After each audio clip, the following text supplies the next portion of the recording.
जी, आज हम पढ़ेंगे पर्यावरण अध्ययन बीई वीएई 181 इग्नू का सिलेबस है।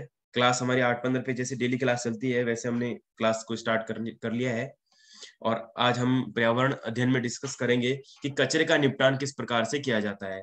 ठीक है? तो आज हमारा जो इकाई 10 चलेगा, जो स्टूडेंट अभी भी जुड़ रहे हैं, काफ़ी स्टूडेंट जुड़ रहे हैं, तो ये देख लीजिए आज हम इकाई 10 पढ़ेंगे, अपशिष्ट प्रबंधन पढ़ेंगे अब हम। ठीक है? तो इस विषय में काफ़ी प्रवीण जी, राफत जी, काफ़ी क्या नाम है, श्रेया वर्मा जी, पुनीता जी, किशन जी, इन्होंने सबने अपने-अपने पॉइंट रखे और सबके पॉइंट एक्सेप्टेबल हैं। तो अब हम कुछ और इसमें विषय में ऐड वैल्यू को ऐड करते हुए छोटी-सी वीडियो देखते हैं।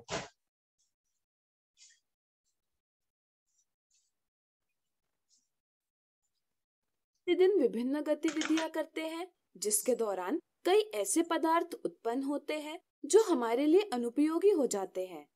इन पदार्थों को हम अपशिष्ट पदार्थ यानी वेस्ट मटेरियल या कचरा यानी गार्बेज कहते हैं। अपशिष्ट पदार्थ जैव निम्नीकरणीय यानी बायोडिग्रेडेबल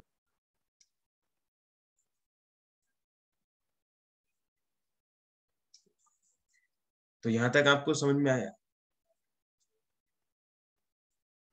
कि वेस्ट मैनेजमेंट क्या होता है? ठीक है? अभी जैसे हमने डिस्कस भी किया था कि वेस्ट मैनेजमेंट क्या होता है, कैसे हम करते हैं।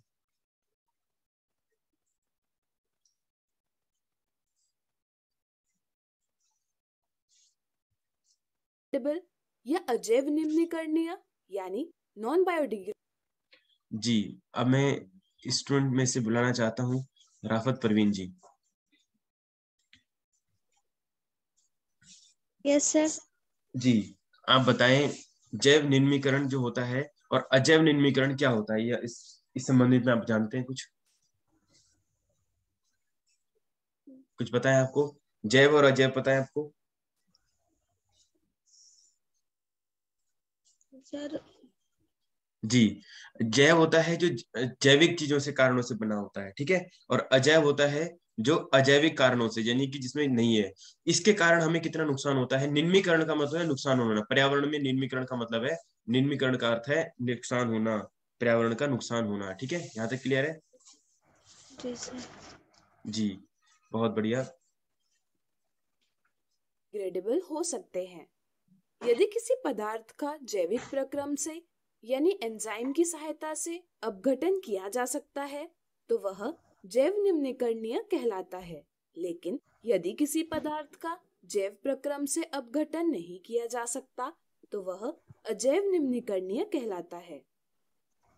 जी, सोनिया जी आप बताएंगे हमारी जीवन शैली यस में सर। सुधार के साथ क्या समझ में आया कचरे की आपको कुछ? मात्रा भी बढ़ गई। जैविक घटक तो वही है जो साधारणतः जी सब्जियों का कचरे का कचरा, निपटान फलों का करने के कचरा लिए इसे जी। खुले मैदान में फेंक दिया और जाता है। अजैविक घटक है जैसे इसी कांच के कारण टुकड़े। हमें गांव तथा हम्म, शहर में कचरे के ढेर दिखाई देते हैं।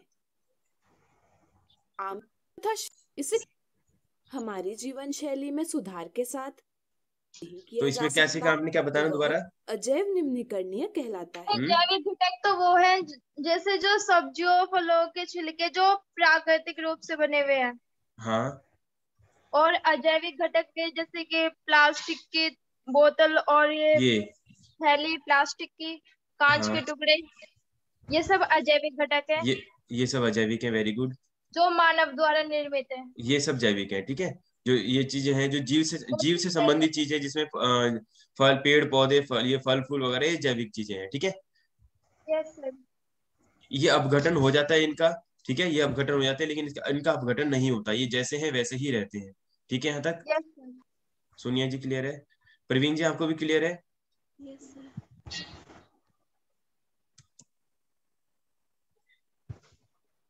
प्रवीण जी आप सुन रहे हो क्लास में?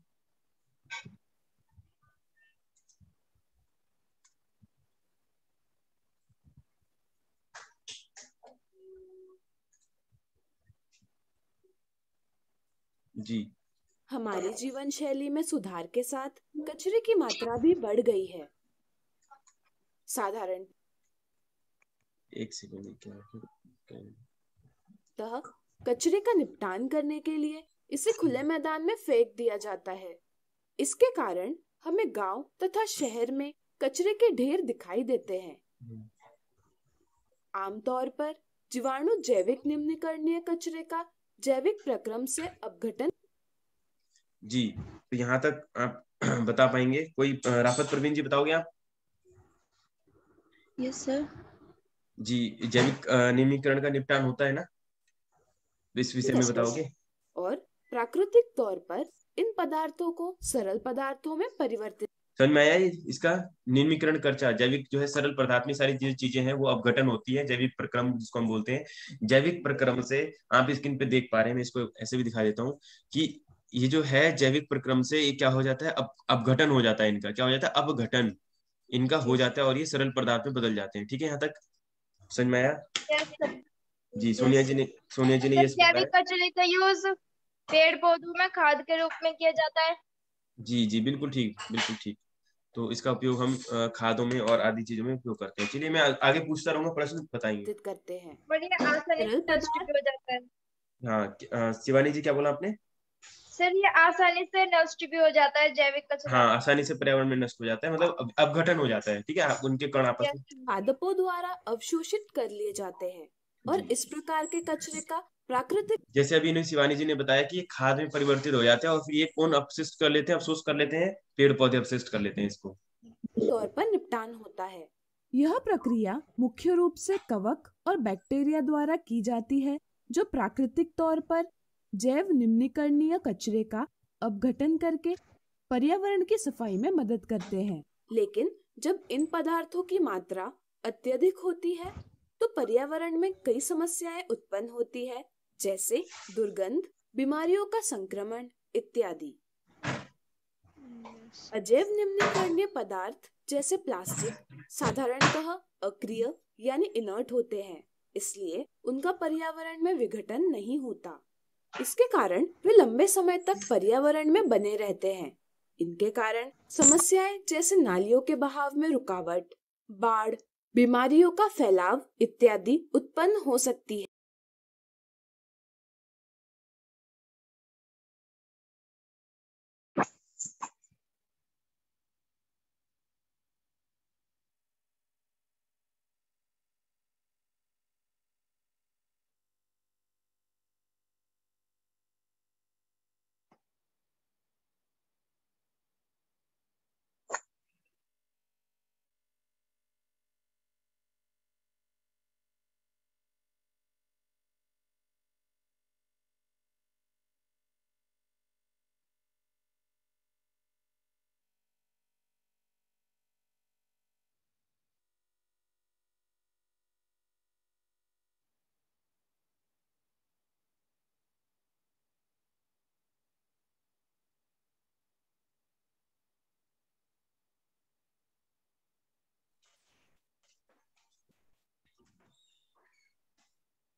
दोनों कारकों में वायु, जल तथा मृदा प्रदूषण भी होता है।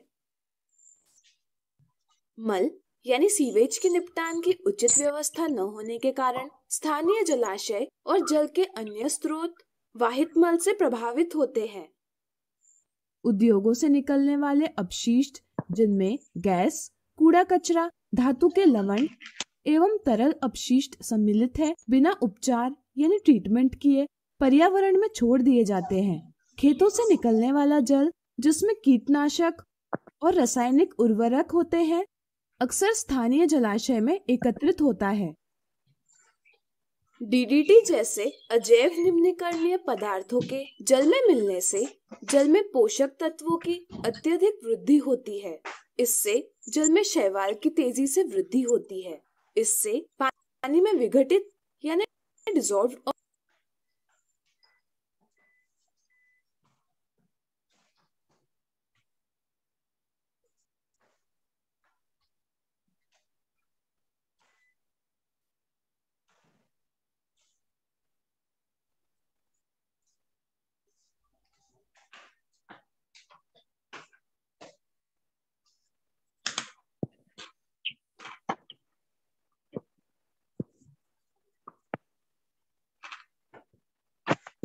हाँ जी, फरहाना जी।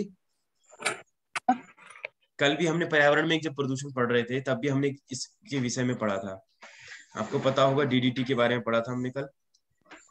ठीक है, ये बैन है, हमने भी पढ़ा था। ये कहीं अमेरिका यूएसए में कई जगह बैन है, ये भी पढ़ा था हमने। ठीक है जी, पढ़ा था हमने, कल क्लास ली थी। जी पढ़ा था। ये डीडीटी बैन है, तो ये हमने बताया था कल जब पढ़ रहे थे। ये किस प्रकार से जल में आता है और जल के अंदर शैवाल बढ़ जाते हैं। ये चीजें जो शैवाल हैं बढ़ जाते हैं, जो पेड़ पौधे हम अपने फसलों को देते हैं ताकि उनकी ग्रोथ ज्यादा तेजी से हो, लेकिन ये बढ़ने के कारण इसके जो जल के अंदर की ये मछलियों के लिए कम हो जाता है। ठीक है, पोषक तत्व होते हैं वो कम हो जाते हैं। ठीक है जी, जो भी इसमें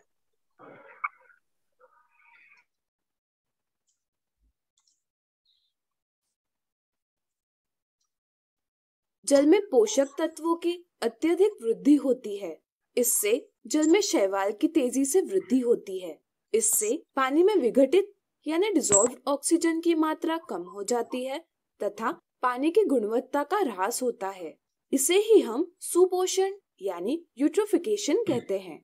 इससे जल में जैव रासायनिक ऑक्सीजन मांग यानी बायोकेमिकल ऑक्सीजन डिमांड या बीओडी बढ़ जाती है, जिसके कारण जलीय जीवों को पर्याप्त ऑक्सीजन नहीं मिल पाता और वे मर जाते हैं। जरा सोचिए, क्या जल प्रदूषण, जैव आवर्धन। हम सीखेंगे कचरा प्रबंधन। जी, यहाँ तक समझ में आया आपको?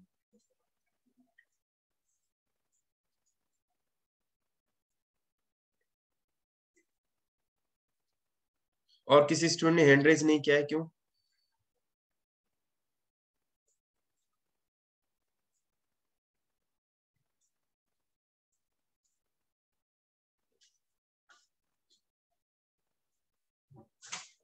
चलिए कोई नए स्टूडेंट से मिलते हैं। रश्मि जी। और बैक्टीरिया द्वारा की आपने- जाती है, जो रश्मि जी सुन रहे हैं? प्राकृतिक तौर पर जैव निम्नीकरणीय कचरे का यस सर। अपघटन करके। आपने अभी तक क्या देखा? अभी तक हमने क्या पढ़ा था? कुछ मालूम, आप बता सकते हैं क्या? इसको एक्सप्लेन कर सकते हैं? कर सकते हैं रश्मि जी?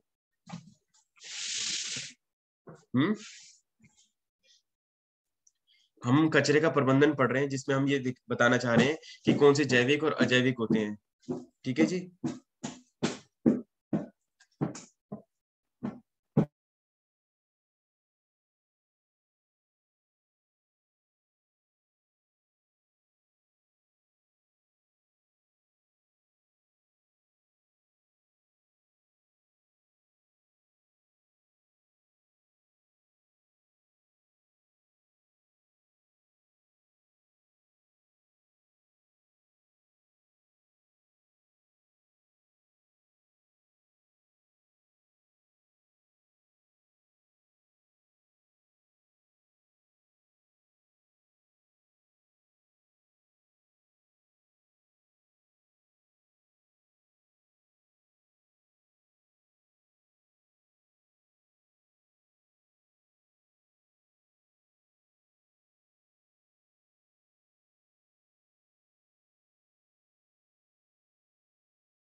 डीटी जैसे अजैव निम्नीकरणीय पदार्थों के जल में मिलने से जल में पोषक तत्वों की अत्यधिक वृद्धि होती है।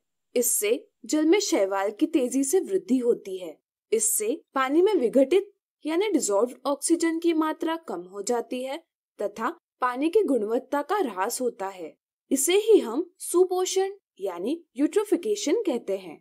इससे जल में जैव रासायनिक ऑक्सीजन मांग यानी बायोकेमिकल ऑक्सीजन डिमांड या बीओडी बढ़ जाती है, जिसके कारण जलीय जीवों को पर्याप्त ऑक्सीजन नहीं मिल पाता और वे मर जाते हैं। जरा सोचिए, क्या जल प्रदूषण, जैव आवर्धन यानी बायोमैग्निफिकेशन का कारण भी हो सकता है।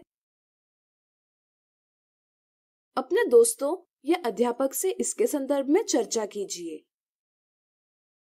इन समस्याओं से बचने के लिए हमें कचरे का उचित तरीकों से प्रबंधन करना आवश्यक है। हमने देखा है कि पदार्थ जैव निम्नीकरणीय या अजैव निम्नीकरणीय हो सकते हैं, इसलिए हमें कचरे को पृथक करना चाहिए। इसके लिए हम 2 प्रकार के कूड़ादान का प्रयोग कर सकते हैं।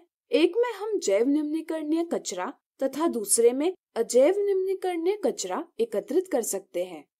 दोनों प्रकार के कचरे का निपटान भिन्न प्रकार से कर सकते हैं। बायोगैस प्लांट में जैव निम्नीकरणीय कचरे का सूक्ष्म जीवों की सहायता से बायोगैस तथा जैविक उर्वरक में परिवर्तन किया जा सकता है।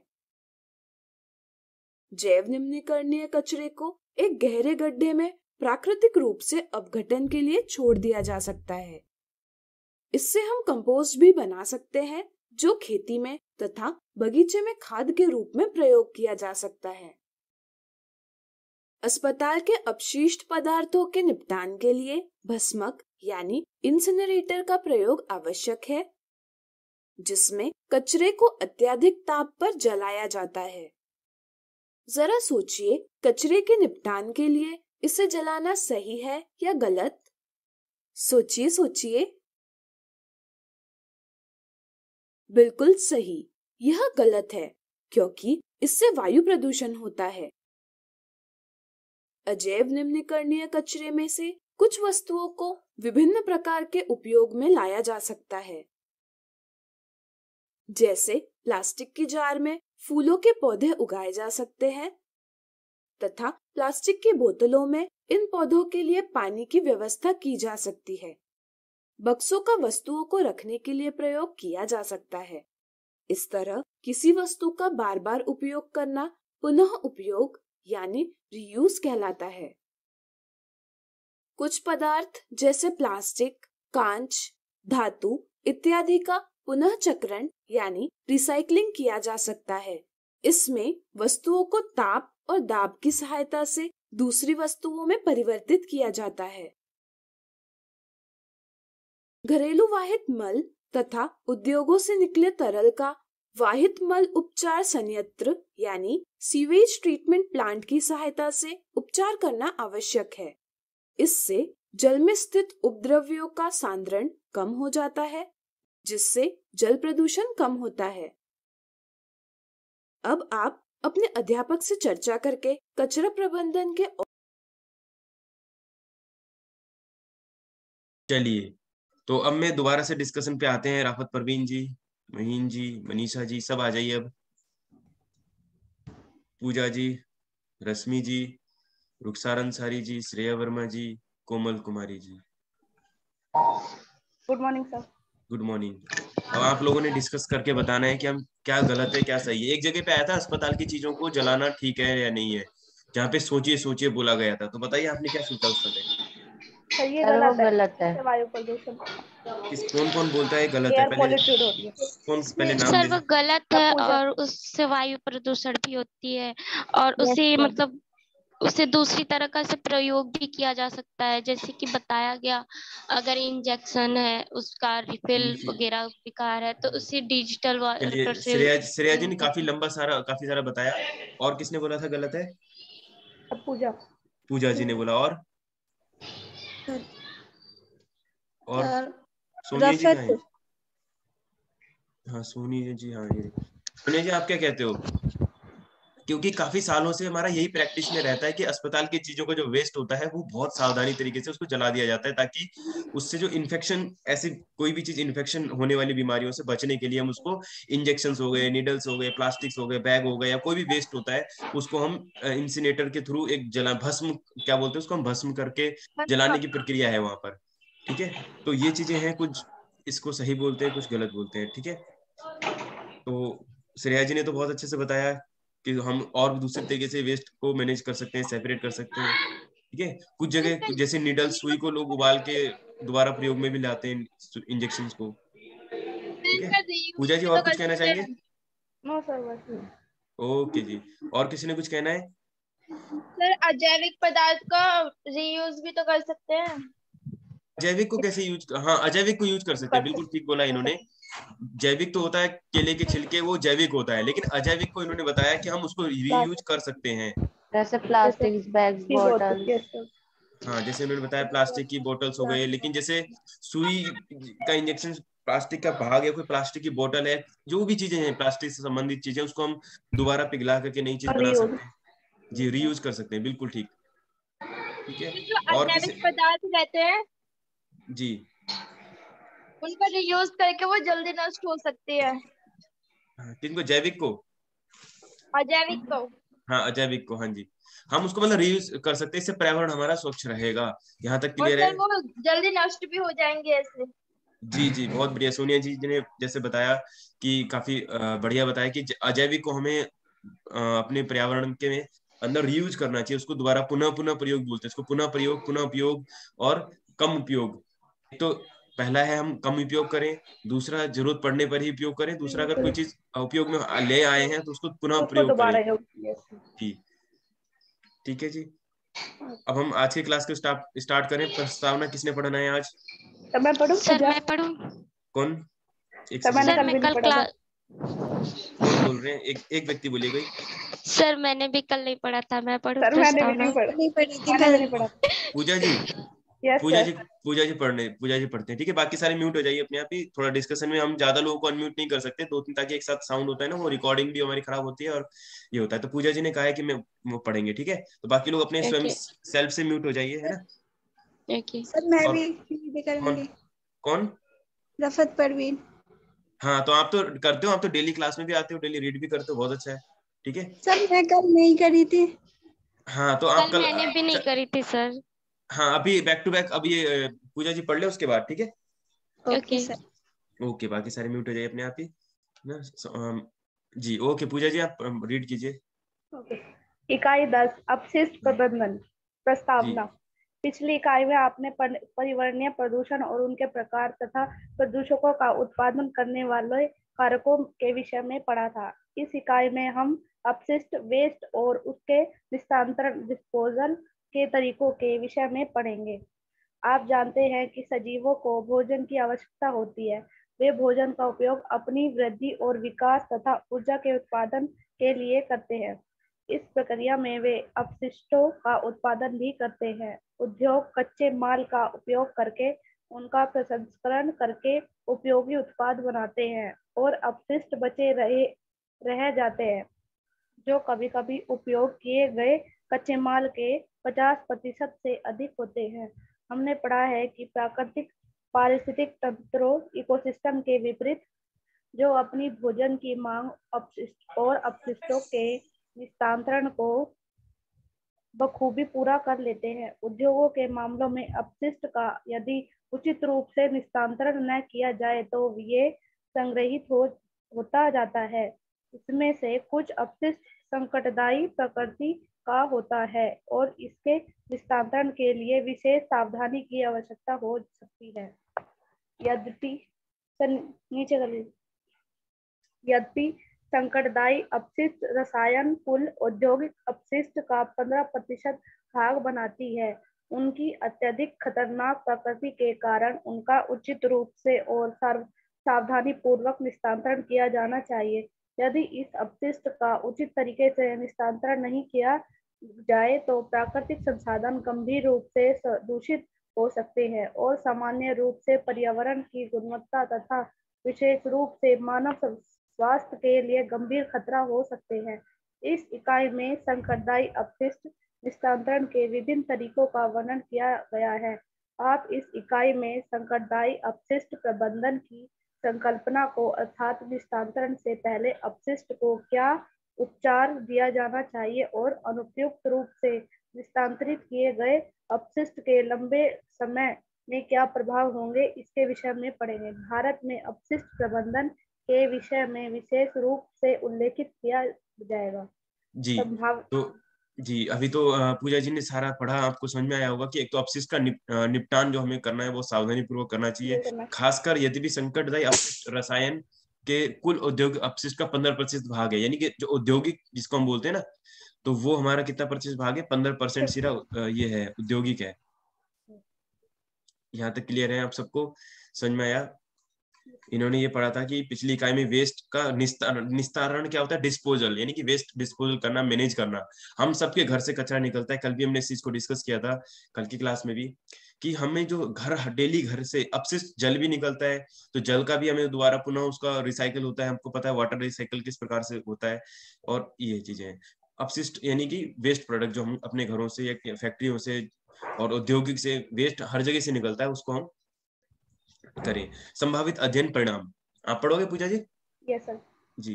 संभावित अध्ययन परिणाम। इस इकाई को पढ़ने के बाद आप अपने जीवन और परिवेश में पर्यावरण सेकंड संकटदायी अपशिष्ट रसायनों को परिभाषित और वर्गीकृत कर पाएंगे और उन्हें विषाक्त रसायनों से विभेदित कर सकेंगे। थर्ड, संकटदायी अपशिष्ट प्रबंधन की आवश्यकता को समझा सकेंगे।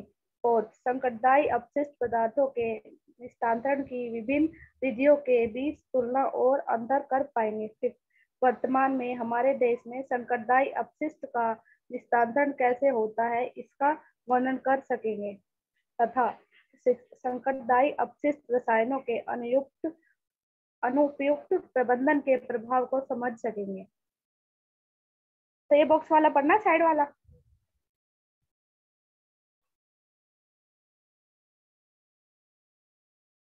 कचरे की 4 व्यापक श्रेणियां हैं। कार्बनिक अपशिष्ट, रसोई का अपशिष्ट, सब्जियां, फूल, फल, पत्तियां। पुनर्चक्रणीय, कागज, कांच, धातु और प्लास्टिक। दूषित, अस्पताल का अपशिष्ट जैसे रक्त और शरीर के अन्य स्रावों से दूषित कपड़े। विषाक्त अपशिष्ट, पुरानी दवाइयां, पेंट, रसायन, ब्रश, स्प्रे, केन, उर्वरक, पीड़कनाशी के पात्र, बैटरियां, जूतों की पॉलिश आदि। जी, तो ये भी हो गया हमारा 4, यानी कि कार्बनिक अपशिष्ट, यानी कि रसोई वगैरह, सब्जी, फल फूल, ये सारे कार्बनिक है। पुनर्चक्रण बोल सकते हैं इसको। पुनर्चक्रण होता है पुनः प्रयोग, पुनर्चक्रण, और ऐसी पुनः एक और चीज होता है। तो कागज, कांच की धातुएं, प्लास्टिक, इनको पुनर्चक्र मतलब बार बार साइकिल कर सकते हैं। जैसे आपका पेपर होता है, व्हाइट पेपर होता है, सबसे पहले यूज किया जाता है, फिर उसको दोबारा न्यूज़पेपर के लिए यूज किया, न्यूज़पेपर से फिर वो लास्ट में गत्ते का बनाने काम आते हैं उपला, ठीक है।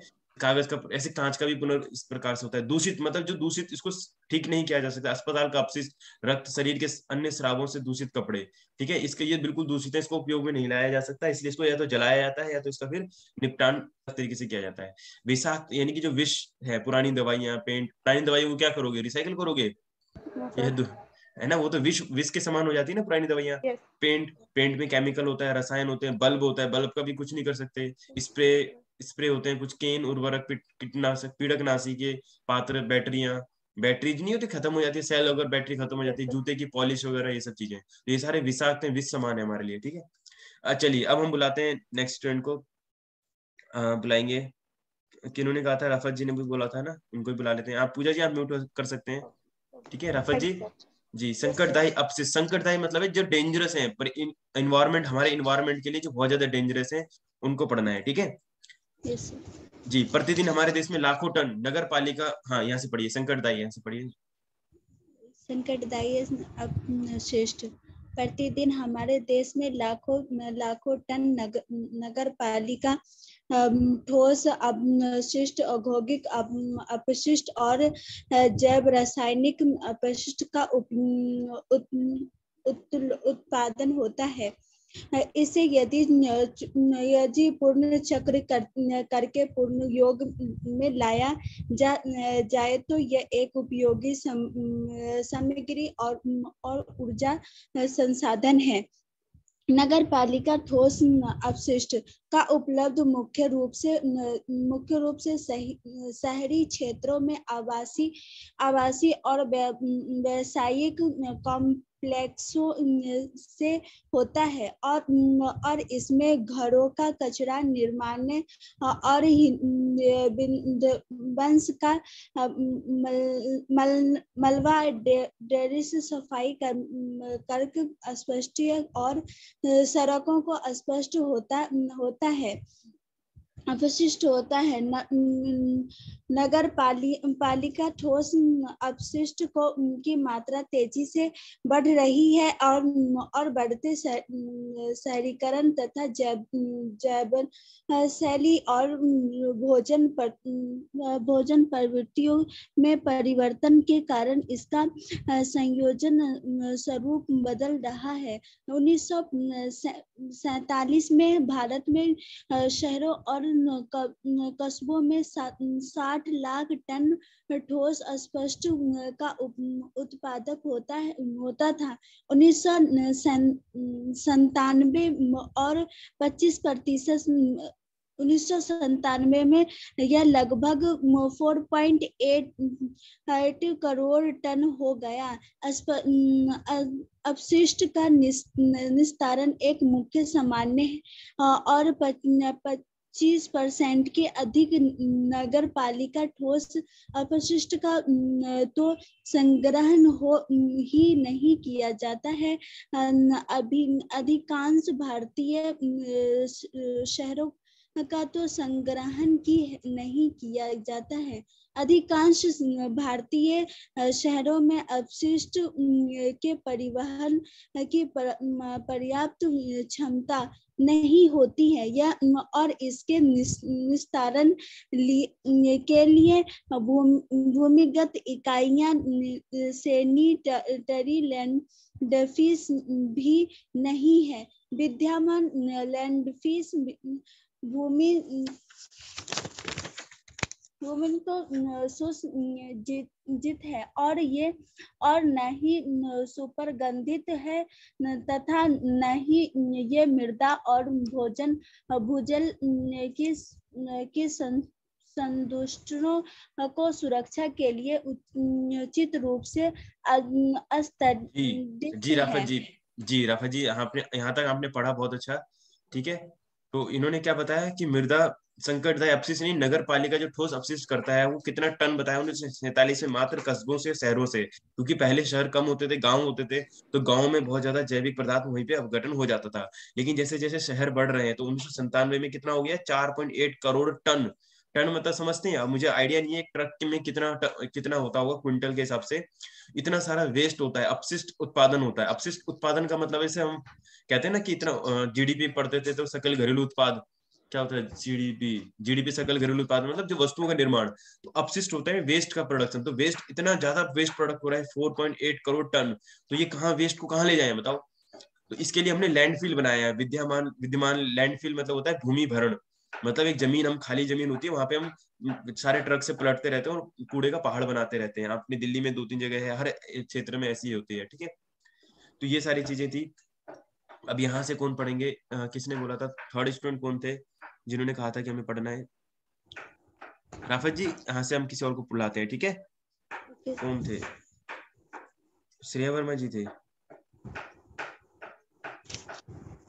जी।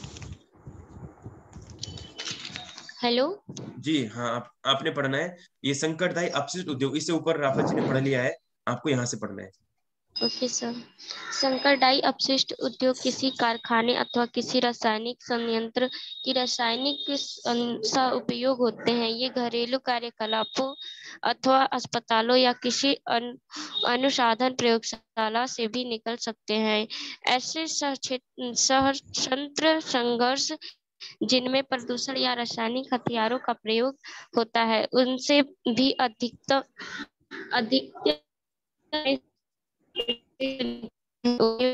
से किसी भी स्रोत को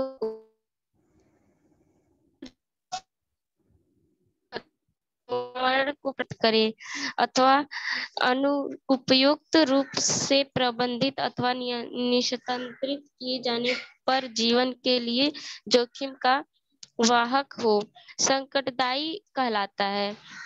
अपशिष्ट को संकटदायी तब माना जाता है जब उसमें निम्नलिखित में से कोई एक विशेषता होती है, जैसे कि ज्वलनशीलता, आसानी से आग पकड़ लेता है, संचारकता, अन्य सामग्रियों का क्षय कर देता है, अभिक्रियाशीलता, जल के साथ प्रबल अभिक्रिया करता है अथवा अन्य रसायनों के साथ अभिक्रिया करके विस्फोट करता है।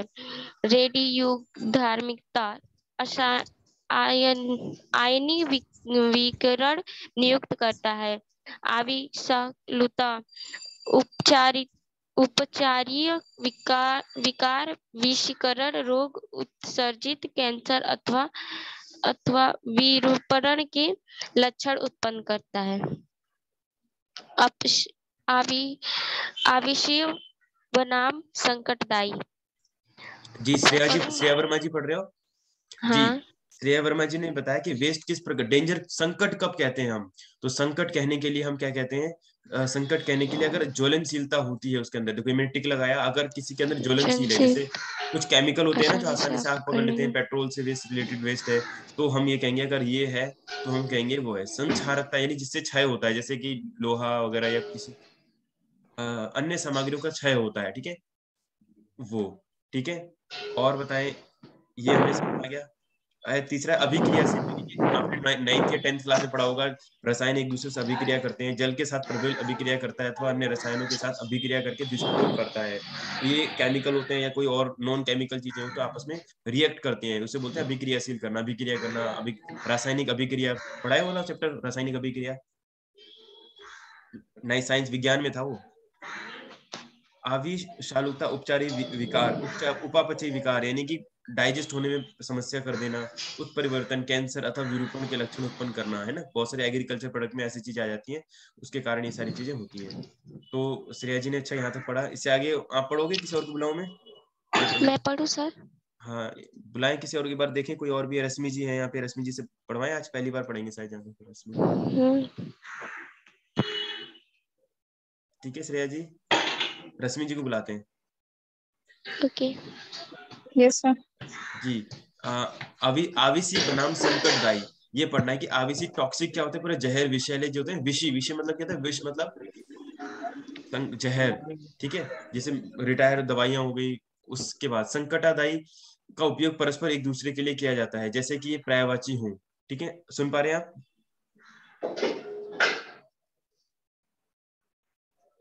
रश्मि जी कहाँ गए? सुन पा रहे हो आप रश्मि सिंह जी? यहाँ से पढ़ना है आपने जी, आविषी बनाम अविषी बनाम संकट उत्तरदायी। सामान्यतः शब्द अविषी टॉक्सी और संकटदायी का उपयोग परस्पर एक दूसरे के लिए किया जाता है, जैसे वे पर्यायवाची हो, लेकिन ये सच नहीं है। अविषी उपभोक्ता जैसे किसी जंतु, पादप तथा मनुष्य के उपचाई क्रम में प्रवेश करने के बाद किसी पदार्थ की क्षति पहुंचने की क्षमता को बताता है। शब्द संकटदायी किसी पदार्थ की ऊपर बताए गए गुणों में से किसी एक के द्वारा, जैसे अविषालुता, ज्वलनशीलता, संरक्षकता, अभिक्रियाशीलता, विस्फोटकता तथा रेडियोधर्मिता के कारण जीवन अथवा सामग्री के लिए खतरा पैदा करने की क्षमता को बताता है। अतः शब्द संकटदायी व्यापक है और अविषी अपशिष्ट इसके दायरे में आते हैं। आप देख सकते हैं कि कुछ पदार्थ एक से अधिक कारणों से संकटदायी हो जाते हैं। उदाहरण के लिए बेंजीन अविषी के साथ ही ज्वलनशील भी है। प्रबल अम्ल और क्षार संक्षारी मिश्रण बनते हैं जो अनुयुक्त तरीके से हस्ताक्षरित किए जाने पर कभी कभी विस्फोट कर देते हैं। तो रश्मि जी ने भी यहाँ तक बहुत अच्छा पढ़ा। आविषी मतलब होता है जो विषैली चीजें हो गई है, लेकिन संकट मतलब संकट में कितनी चीजें बताई इन्होंने, आपने अगर क्लास सुनी होगी तो संकट में से संबंधित इन्होंने चीज बताई। जो आविषुलता तो होती है विष के जैसा, लेकिन ज्वलनशीलता भी है, जैसे कुछ अम्ल और क्षार होते हैं जो आग पकड़ लेते हैं। संक्षारकता यानी कि बहुत ही ज्यादा अम्ल होता है तो किसी से अभिक्रिया करके, रासायनिक अभिक्रिया करके नुकसान पहुंचाते हैं, संक्षारण करते हैं। अभिक्रियाशीलता आपस में अभिक्रिया कर लेते हैं, विस्फोटकता जिससे ब्लास्ट होने की संभावना है, रेडियोधर्मिता के कारण जीवन सामग्री के लिए खतरा पैदा करता है। इतने प्रकार से जीवन के लिए अपशिष्ट प्रकार जो हमारे खतरा हो सकते हैं। ठीक है, आज की क्लास को हम यहीं पे स्टॉप करते हैं और आप सबने जो है कमेंट करना है यहाँ पर हमारे जो YouTube चैनल पर। ठीक है, और जिन्होंने क्लास नहीं ली है उनको मैं अगेन बता दूं, हमारा जो चैनल है वो ग्रैब अप स्किल्स है। ठीक है, तो इस चैनल से आप पुरानी क्लासेस जिन्होंने नहीं लिए, काफी स्टूडेंट हैं ऐसे जो जिन्होंने अभी नहीं लिए, तो ग्रैब अप स्किल्स करके आप सर्च करेंगे तो आपको सारी क्लासेस मिल जाएंगी। और आप रेगुलर क्लास सुबह 8:15 बजे 8:15 पे हमारी एग्जिट क्लास होती है। जो हमारी क्लास होती है 8:15 पे होती है, 8:15 AM पर डेली क्लास होती है। लिंक आपको जिस लिंक से आप ज्वाइन किए हैं वहां से डेली ज्वाइन हो सकते हैं। ठीक है, जो भी आपके पास लिंक आया उस सेम लिंक होता है, सेम लिंक से डेली ज्वाइन कर सकते हैं आप। एक बार लिंक को सेव कर लीजिए, 8:15 पे डेली उससे ज्वाइन कर लीजिए। काफी स्टूडेंट के डाउट है कि हम क्लास ज्वाइन नहीं कर पाते, लाइव क्लास नहीं ज्वाइन कर पाते, तो उनके लिए ये है कि सेम लिंक को ज्वाइन कर सकते हैं। ठीक है जी।